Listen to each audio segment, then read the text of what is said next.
This is a very exciting moment. I am at the R2D2 Builders Club exhibit here at Celebration Europe, and I'm with Brad from the club. So Brad, tell me a little bit about the R2D2 Builders and what you're doing here at Celebration Europe today. Well, we're an international builders community, really. There are about 12,000 members worldwide.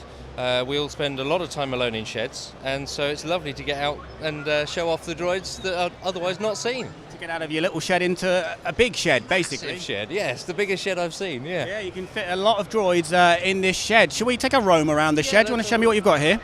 Well, along this side we've got all the work in progress droids. So you can see that we go from plastic to wood, and then aluminium is kind of one of the materials of choice for the builders.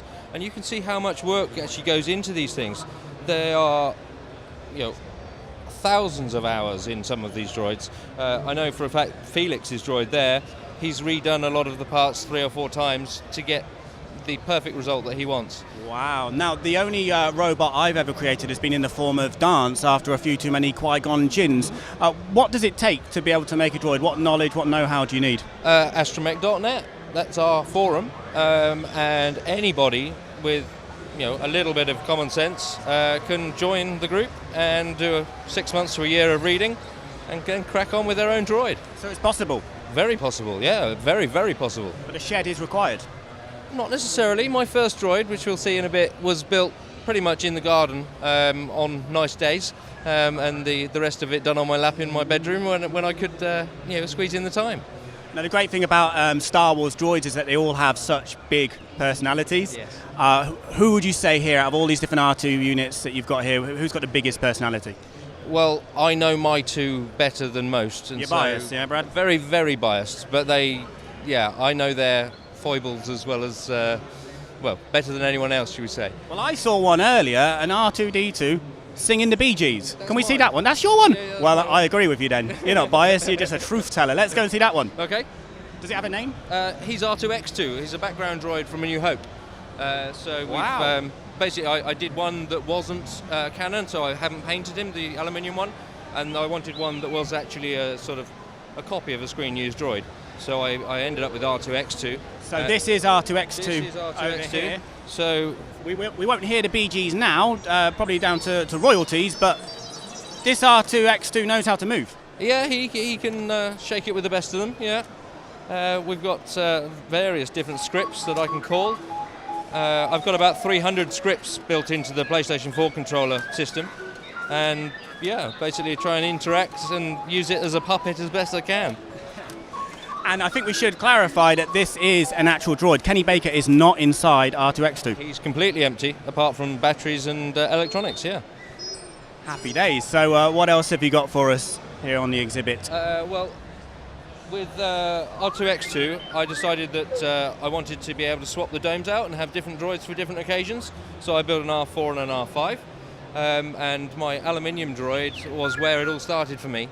I wanted to create as much of a robot as I could, and to me that meant aluminium.